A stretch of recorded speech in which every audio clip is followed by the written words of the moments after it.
একটা ছোট গ্রামের মেয়ে নীরা আর তার ছোট ভাই রায়হান। অভাবের সংসারে নীরাই ছিল রায়হানের সবচেয়ে ভরসা। কিন্তু একদিন তাদের জীবনে এমন একটা ঘটনা ঘটল যা দুই ভাই বোনের পুরো জীবনই বদলে দিল। নীরা কি তার স্বপ্ন পূরণ করতে পারবে? রায়হানের জীবনে কী ঘটেছিল আর শেষ পর্যন্ত তাদের গল্প কোথায় গিয়ে দাঁড়াবে? পুরো গল্প জানতে হলে পুরো ভিডিও দেখতে হবে। ছোট্ট একটা গ্রামের নাম শিমুলতলা। গ্রামটা খুব বড় ছিল না। চারদিকে সবুজ ধানক্ষেত, মাঝখান দিয়ে বয়ে যাওয়া একটি সরু নদী, আর নদীর পাশে সারি সারি কাশফুল। শীতের সকালে পুরো গ্রাম কুয়াশায় ঢেকে থাকতো।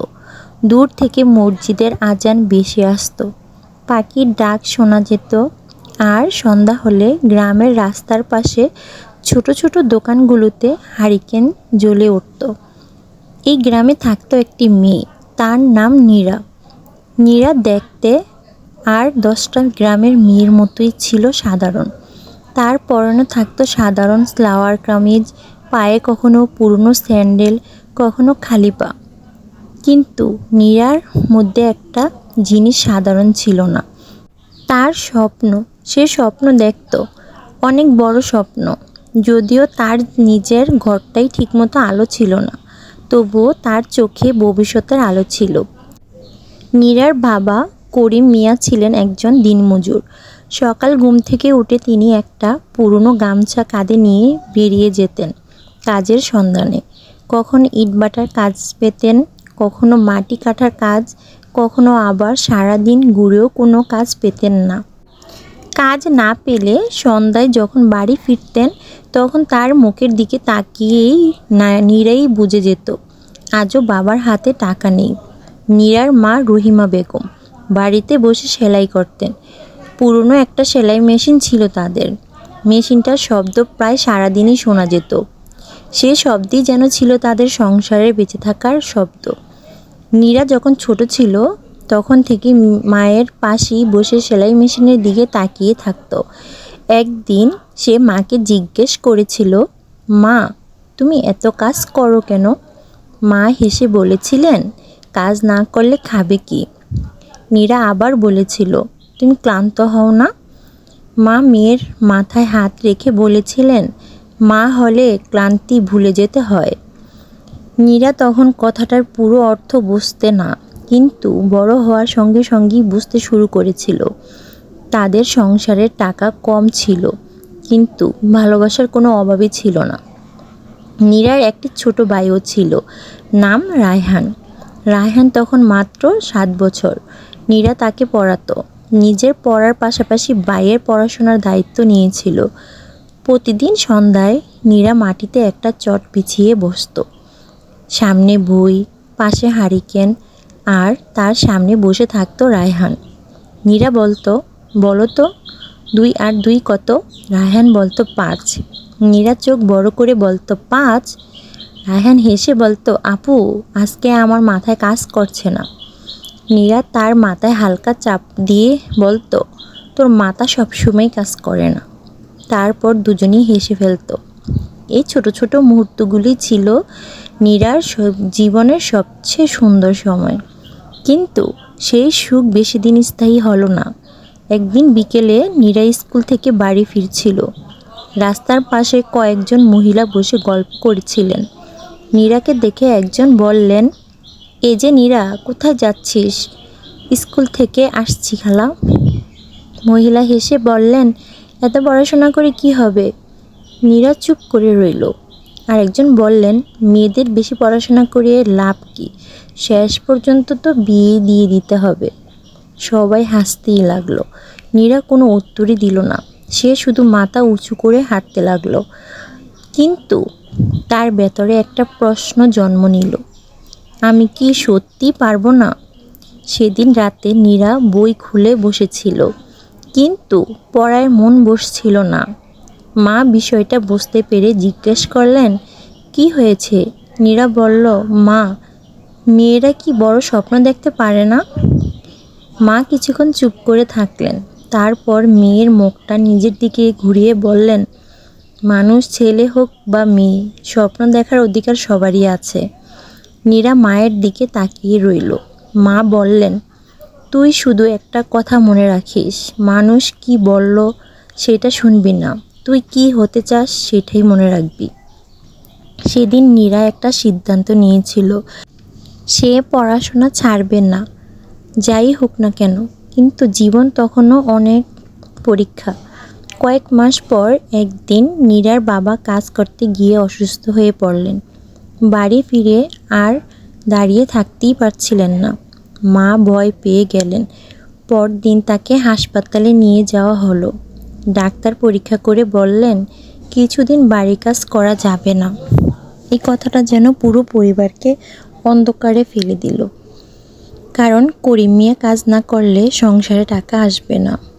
মায়ের সেলাইয়ের টাকা দিয়ে সংসার চালান সম্ভব ছিল না।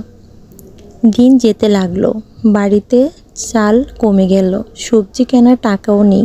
রায়হানের স্কুলের বেতন বাকি, নীরার বই কেনার টাকা নেই। এক রাতে বাবা নীরাকে পাশে বসালেন। বাবার চোখে তখন অসহায়ের মতো তাকিয়ে আছে নীরার দিকে। তিনি ধীরে ধীরে বললেন, নীরা। জি বাবা। তুই কি কিছু দিন পড়াশোনা বন্ধ করতে পারবি? নীরার বুকের ভেতরটা কেঁপে উঠল। সে বাবার দিকে তাকিয়ে রইল। কেন বাবা? বাবা দীর্ঘশ্বাস ফেলে বললেন, সংসারটা সামলাতে পারছি না মা। নীরা কিছুক্ষণ চুপ করে থাকলো। তারপর বলল, আমি কি কাজ করতে পারি বাবা? বাবা অবাক হয়ে মেয়ের দিকে তাকালেন। তুই? হ্যাঁ, তুই তো এখনো ছোট। নীরা বলল, ছোট হলে চেষ্টা করতে পারি। সেদিন রাতে নীরা অনেক কেঁদেছিল, কিন্তু সকালে ঘুম থেকে উঠে সে চোখ মুছে ফেলল। তারপর স্কুলে গেল। স্কুলের প্রধান শিক্ষক নীরার মুখ দেখে বুঝতেই পারলেন কিছু একটা হয়েছে। তিনি জিজ্ঞেস করলেন, তুমি মন খারাপ করে আছো কেন? নীরা সব খুলে বলল। শিক্ষক কিছুক্ষণ চুপ করে রইলেন। তারপর বললেন, তুমি পড়াশোনা বন্ধ করবে না। নীরা বলল, কিন্তু স্যার, আমাদের সংসারে টাকা নেই। শিক্ষক বললেন, টাকা না থাকাটা সমস্যা, কিন্তু সমাধান খুঁজে বের করতে হবে। তিনি নীরাকে কয়েকটা পুরনো বই দিলেন। তারপর বললেন, আর স্কুলে যেসব ছোট ছাত্রছাত্রী দুর্বল, তাদের তুমি পড়াতে পারো। নীরা অবাক হয়ে বলল, তাতে কি টাকা পাবো? শিক্ষক বললেন, হয়তো তুমি খুব বেশি না, কিন্তু শুরু তো হবে। সেদিন বিকেলে নীরা তার প্রথম ছাত্র পেল। একটা ছোট ছেলে, নাম সজীব। সজীবের মা নীরাকে বললেন, আপু, ওকে একটু পড়াবেন, ও কিছুই পারে না। নীরা হাসল, চেষ্টা করব। মাস শেষে সজীবের মা নীরার হাতে কিছু টাকা দিলেন। টাকাটা খুব বেশি ছিল না, কিন্তু নীরার কাছে সেটা ছিল পৃথিবীর সবচেয়ে মূল্যবান টাকা। কারণ সেটা ছিল তার নিজের উপার্জন। সে টাকাটা নিয়ে বাড়ি ফিরে মায়ের হাতে দিল। মা বললেন, এটা কি? আমার উপার্জন। মায়ের চোখ ভিজে গেল। তুই নিজের জন্য রাখ। নীরা মাথা নাড়ল। আমার চেয়ে তোমাদের বেশি দরকার। এরপর থেকে নীরার জীবন বদলে গেল। ভোরে ঘুম থেকে ওঠা, বাড়ির কিছু কাজ করা, স্কুলে যাওয়া, স্কুল থেকে ফিরে ছোটদের পড়ানো, তারপর নিজের পড়াশোনা, রাতে আবার মায়ের সেলাইয়ের কাজে সাহায্য করা, তারপর পড়তে বসা। কখনো কখনো রাত 2টা বেজে যেত। হারিকেনের তেল শেষ হয়ে গেলে নীরা অন্ধকারে বসেই থাকতো। তেল কেনার টাকা না থাকলেও সে জানালার পাশে বসে চাঁদের আলোয় বই পড়ার চেষ্টা করত। এক রাতে মা ঘুম থেকে উঠে দেখলেন নীরা জানালার পাশে বসে বই পড়ছে। মা বললেন, ঘুমাসনি? নীরা বলল, না মা। এত রাতে পড়ছিস কেন? কাল পরীক্ষা। মা বললেন, শরীর খারাপ হয়ে যাবে। নীরা মুচকি হেসে বলল, শরীর একটু ক্লান্ত হলে সমস্যা নেই মা, স্বপ্নটা যেন ক্লান্ত না হয়। মা মেয়ের কথা শুনে কিছু বললেন না, শুধু চুপচাপ চোখ মুছলেন। এরপর এলো নীরার জীবনের সবচেয়ে গুরুত্বপূর্ণ পরীক্ষা। জীবনের পরীক্ষা। পরীক্ষার আগের দিন প্রচণ্ড বৃষ্টি হলো। বাতাসে টিনের ছাদ কাঁপছিল। হঠাৎ একটি শব্দ হলো। ছাদের একটা অংশ খুলে গেল। বৃষ্টির পানি ঘরের ভিতর পড়তে শুরু করলো। মা চিৎকার করে বললেন, বইগুলো সরাও। নীরা ধরে বইগুলো নিয়ে এলো, কিন্তু ঘরের প্রায় অর্ধেক জায়গায় পানি জমে গেল। বাবা তখন অসুস্থ শরীরে একটা বালতি নিয়ে পানি সরাচ্ছিলেন। মা বললেন, আজ আর পড়াশোনা করিস না। নীরা বলল, কাল পরীক্ষা মা, কিন্তু ঘরের এই অবস্থা। নীরা একটা পুরনো ছাতা খুলে বইয়ের উপর ধরে বসে গেল। হারিকেনটা সামনে রাখলো, এক হাতে ছাতা, অন্য হাতে বই। বাইরে ঝড়, ঘরের ভিতর পানি, আর সেই পানির মাঝে একটা মেয়ে পড়েছিল, কারণ সে জানতো জীবন তাকে সহজ সুযোগ দেবে না, তাকে সুযোগ তৈরি করে নিতে হবে। পরদিন সকালে সে ভেজা কাপড় পরে পরীক্ষার হলে গেল। অনেক ছাত্রছাত্রী নতুন পোশাক পরে এসেছে। নীরার জামা ভেজা, চুল এলোমেলো, পায়ে কাদা, কিন্তু তার হাতে ছিল কলম। সে প্রশ্নপত্র হাতে নিল, কয়েক সেকেন্ডে চোখ বন্ধ করলো, তারপর লিখতে শুরু করলো। একটা উত্তর, তারপর আরেকটা। সময় শেষ হওয়ার আগ পর্যন্ত সে লিখেই গেল। পরীক্ষা শেষ হলে কিন্তু কয়েক মাস পর ফল প্রকাশ পেল। নীরা পুরো স্কুলে প্রথম হয়েছে। শুধু প্রথম নয়, সে এমন ফল করেছিল যা গ্রামের সবাইকে অবাক করে দিয়েছিল। যারা এক সময় বলেছিল মেয়েদের এত পড়াশোনা করে কি হবে, তারাই এখন বলেছিল মেয়েটা সত্যি অনেক ভালো এবং মেধা ভালো। নারী এসব শুনে শুধু হাসত, কারণ সে জানতো মানুষের কথা বদলাতে সময় লাগে, কিন্তু নিজের জীবন বদলাতে লাগে সাহস। নীরা এবার শহরের কলেজে ভর্তি হলো। এবার নতুন সমস্যা, কলেজে যেতে বাস ভাড়া লাগে, বই কিনতে হয়, নতুন পোশাক লাগে, ফর্মে টাকা লাগে, সব কিছু মিলিয়ে খরচ বাড়তেই লাগলো। নীরা একটা ছোট কোচিং সেন্টারে কাজ নিল। সকালে কলেজ, বিকেলে পড়ানো, রাতে নিজের পড়াশোনা। কখনো বাস মিস হলে তাকে অনেকটা পথ হেঁটে বাড়ি ফিরতে হতো। শীতের রাতে কুয়াশার মধ্যে হাঁটতে হাঁটতে সে ভাবত, আমি কি পারবো? তারপর নিজেকেই উত্তর দিত, পারতেই হবে। একদিন কলেজে এক ছাত্রী তার পুরনো ব্যাগ দেখে হাসলো, বলল, তোমার ব্যাগটা এত পুরনো কেন? নীরা বলল, পুরনো হলেই তো মন খারাপ নয়। মেয়েটা বলল, তুমি চাইলে নতুন একটা কিনতে পারতে। নীলা হাসলো, আমি চাইলে পারতাম, কিন্তু আমার অন্য জায়গায় টাকা দরকার। মেয়েটা বুঝতে পারল না, কিন্তু নীরা জানতো তার কাছে একটা নতুন ব্যাগের চেয়ে বাবার ওষুধ বেশি জরুরি। কলেজের শেষ বছরে নীরা একটা বড় প্রতিযোগিতায় অংশ নিল। তার প্রবন্ধের বিষয় ছিল গ্রামের মেয়েদের শিক্ষার প্রয়োজনীয়তা। নীরা নিজের জীবন থেকে লিখেছিল, হারিকেনের আলো, বৃষ্টির রাত, বাবার অসুস্থতা, মায়ের সেলাই মেশিন, গ্রামের মানুষের কথা। সব কিছু প্রতিযোগিতায় সে দ্বিতীয় হলো। প্রথম হতে পারেনি, অনেকে বলল, দ্বিতীয় হওয়াটা তো অনেক ভালো।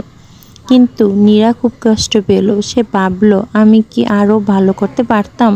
রাতে সে শিক্ষককে ফোন করলো, বলল, স্যার, আমি হেরে গেছি। শিক্ষক বললেন, তুমি হেরেছ? হ্যাঁ, কিভাবে? আমি প্রথম হতে পারিনি। শিক্ষক হেসে বললেন, জীবনে সব সময় প্রথম হতে হয় না, কখনো কখনো দ্বিতীয় হওয়াটাও তোমাকে প্রথম হওয়ার জন্য প্রস্তুত করে। নীরা বলল, কিন্তু আমার খুব খারাপ লাগছে। শিক্ষক বললেন, খারাপ লাগুক, ব্যর্থতা অনুভব করো, তারপর উঠে দাঁড়াও। সেই রাতে নীরা একটা সিদ্ধান্ত নিল, সে ব্যর্থতাকে ভয় পায় না। বিশ্ববিদ্যালয়ে ভর্তি হওয়ার পর নীরার জীবনের নতুন অধ্যায় শুরু হলো। এখানে সে এমন সব মানুষ দেখলো যাদের জীবন তার থেকে সম্পূর্ণ আলাদা। কারো বাবা ব্যবসায়ী, কারো বাবা সরকারি কর্মকর্তা, কারো বাবার বিদেশ থাকে। নীরাও প্রথম দিকে নিজেকে খুব ছোট মনে করত। একদিন বিশ্ববিদ্যালয়ের ক্যাম্পাসে একা বসেছিল সে। তার এক সহপাঠী এসে বলল, তুমি এত চুপচাপ কেন থাকো? নীরা বলল, কিছু না। তোমার কি মন খারাপ? না। তাহলে? নীরা একটু হেসে বলল, আমি শুধু ভাবছি আমি এখানে কিভাবে এলাম। সহপাঠী বলল, মানে? নীরা বলল, আমার গ্রাম থেকে এখানে আসার রাস্তা অনেক লম্বা। সহপাঠী হেসে বলল, তাহলে সেই রাস্তার গল্প একদিন আমাকে বলবে? নীরা বলল, হয়তো বলবো। কিন্তু নীরা জানতো না এই বিশ্ববিদ্যালয়ের দিনগুলো তাকে এমন কিছু শিক্ষা দিবে যা বই থেকে শেখা যায় না। সে বুঝতে শিখল, দরিদ্র লজ্জার নয়, সাহায্য চাওয়া দুর্বলতা নয়, আর নিজের জায়গা তৈরি করার জন্য কখনো কখনো অনেকবার দরজা ঠক ঠক করতে হয়। বিশ্ববিদ্যালয়ে পড়ার সময় নীরা বিভিন্ন সামাজিক কাজে যুক্ত হলো। সে গ্রামের মেয়েদের জন্য বই সংগ্রহ করতে শুরু করলো। বন্ধুদের কাছ থেকে পুরনো বই নিত, তারপর সেগুলো গ্রামের স্কুলে পাঠাতো। একদিন তার মনে হলো শুধু বই দিলেই হবে না, তাই সে ছুটির সময় গ্রামে গিয়ে মেয়েদের নিয়ে ছোট্ট একটা পড়ার ক্লাস শুরু করলো। প্রথম দিন এসেছিল 4 জন, দ্বিতীয় দিন 3 জন, তৃতীয় দিন কেউই আসেনি। নীরা একা বসেছিল। তার মানে এই না সে হেরে গেছে। তার মা এসে বললেন, কেউ আসেনি? নীরা মৃদু হেসে বলল, আজ আসেনি। মা বললেন, তাহলে বন্ধ করে দে। নীরা মাথায় নাড়িয়ে বলল, না মা। কেন? আজ কেউ আসেনি, কাল আসবে। পরদিন সত্যিই 2 জন এলো। তারপর দিন 5 জন, 1 সপ্তাহ পর 10 জন, 1 মাস পর 20 জন। নীরা বুঝতে পারল, কোনো ভালো কাজের শুরুতে মানুষ পাশে না থাকলেও কাজটা থামিয়ে দেওয়া যায় না। কিন্তু জীবনে আবারও একটা বড় ধাক্কা এলো। নীরার বাবা আবার অসুস্থ হয়ে পড়লেন। এবার পরিস্থিতি আরও কঠিন। ডাক্তার বললেন দীর্ঘদিন চিকিৎসা দরকার। নীরার তখন বিশ্ববিদ্যালয়ে পড়াশোনা চলছে। তার নিজের ভবিষ্যৎ অনিশ্চিত। সে চাইলে পড়াশোনা ছেড়ে চাকরি করতে পারত। এক রাতে বাবা তাকে বললেন, তুই পড়াশোনা ছেড়ে দিস না? নীরা বলল, কিন্তু বাবা। বাবা থামিয়ে দিয়ে বললেন, আমি তোকে ছোটবেলা থামাতে চেয়েছিলাম, তখন তুই থামিসনি। এখন আমি চাই তুই থামিস। নীরার চোখে পানি চলে এলো। বাবা বললেন, তুই আমার স্বপ্ন। এই কথাটা নীরার হৃদয়ে গেঁথে গেল। সে আরও কঠোর পরিশ্রম শুরু করলো। দিনে পড়াশোনা, রাতে কাজ। ছুটির দিনে বাবার কাছে থাকা, নিজের প্রয়োজন কমিয়ে বাবার চিকিৎসার খরচ সাহায্য করা। অনেক রাত সে ক্লান্ত হয়ে ঘুমিয়ে পড়তো বইয়ের উপর, কিন্তু সকাল হলে আবার উঠে দাঁড়াতো। অবশেষে বিশ্ববিদ্যালয়ে পড়াশোনা শেষ হলো। নীরা ভালো একটা চাকরি পেল। প্রথম বেতন হাতে পাওয়ার দিন সে অনেকক্ষণ টাকা হাতে নিয়ে বসেছিল। তারপর বাড়ি গেল। বাবার হাতে বেতনের একটা অংশ দিল। মা বললেন, নিজের জন্য কিছু রাখিস। নীরা বলল, রেখেছি। কি রেখেছিস? নীরা হাসলো, তোমাদের জন্য গর্ব। মা মেয়েকে জড়িয়ে ধরলেন। সে রাতে তাদের ঘরে অনেক দিন পর আনন্দের পরিবেশ।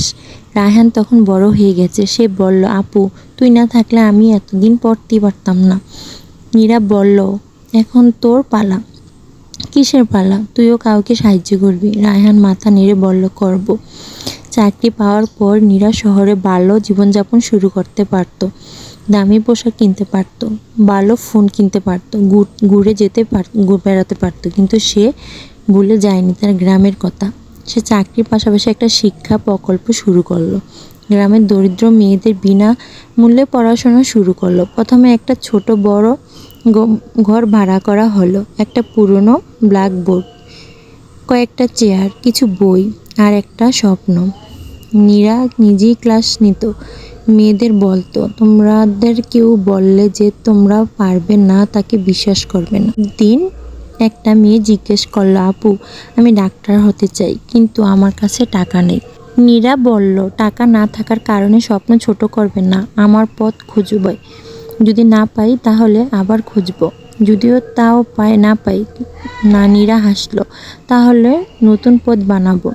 মেয়েটা নীরার দিকে তাকিয়ে রইল। হয়তো সেদিন প্রথমবার সে বুঝেছিল কেউ তাকে সত্যি বিশ্বাস করছে। বছর কয়েক পর ছোট শিক্ষা কেন্দ্র একটা বড় প্রতিষ্ঠান পরিণত হলো। নীরা সেখানে শত শত মেয়েকে পড়ানোর ব্যবস্থা শুরু করলো। কেউ সেখানে কলেজ গেল, কেউ বিশ্ববিদ্যালয়, কেউ শিক্ষক হলো, কেউ নার্স, কেউ উদ্যোক্তা। আর প্রত্যেকেই বলতো, নীরা আপু আমাদের স্বপ্ন দেখাতে শিখিয়েছেন। একদিন গ্রামের সেই মহিলা যিনি একসময় বলেছিলেন মেয়েদের এত পড়াশোনা করে কি হবে, তিনি নিজের মেয়েকে নিয়ে নীরার কাছে এলেন। মহিলার চোখে লজ্জা। তিনি বললেন, নীরা, আমার মেয়েটাকে তুমি পড়াবে? নীরা হেসে বলল, অবশ্যই। মহিলার চোখ মুছতে মুছতে বললেন, আমি তোমাকে একদিন বুঝিনি। নীরা তার হাত ধরে বলল, সেটা নিয়ে ভাববেন না। তুই রাগ করিসনি? না। কেন? নীরা বলল, কারণ আপনি যদি তখন যা দেখিয়েছিলেন, আমি তখন তা দেখেছিলাম। দুটো আলাদা ছিল। মহিলা বললেন, কি দেখেছিলি? নীরা হাসলো, আপনি দেখেছিলেন জীবন কঠিন, আর আমি দেখেছিলাম কঠিন জীবনের পরের দিনটা। একটা মেয়ের হার না মানার গল্প। জীবন তাকে অনেকবার বলেছিল, থেমে যাও। নীরা প্রতিবার উত্তর দিয়েছিল, আর একটু চেষ্টা করি। আর সে আর একটু চেষ্টা করতে করতে একদিন সে গন্তব্যে পৌঁছে গিয়েছিল। তাই তোমার জীবনও যদি কখনো মনে হয় সব দরজা বন্ধ, সব রাস্তা শেষ, কেউ তোমাকে বিশ্বাস করে না, তাহলে মীরার গল্পটা মনে রেখো। কারণ কখনো কখনো সবচেয়ে অন্ধকার রাতের পরেই সবচেয়ে সুন্দর সকাল আসে। তো বন্ধুরা, এরকম মজার মজার গল্প পেতে আমার চ্যানেলটা সাবস্ক্রাইব করে আমার পাশেই থাকবেন। আর আমাদের চ্যানেলের ভিডিও সবার আগে পাওয়ার জন্য চ্যানেলটি সাবস্ক্রাইব করে নোটিফিকেশন অন করে রাখবেন। তাহলে সবার আগে আপনাদের কাছে ভিডিওটা চলে যাবে। ভিডিওটা ভালো লাগলে অবশ্যই লাইক করে আপনার বন্ধুদের সাথে শেয়ার করতে ভুলবেন না। আজকের ভিডিওটা ছিল এই পর্যন্তই। দেখা হচ্ছে আগামীকাল আরও একটি নতুন ভিডিওতে। ততক্ষণ ভালো থাকবেন, সুস্থ থাকবেন। Good bye.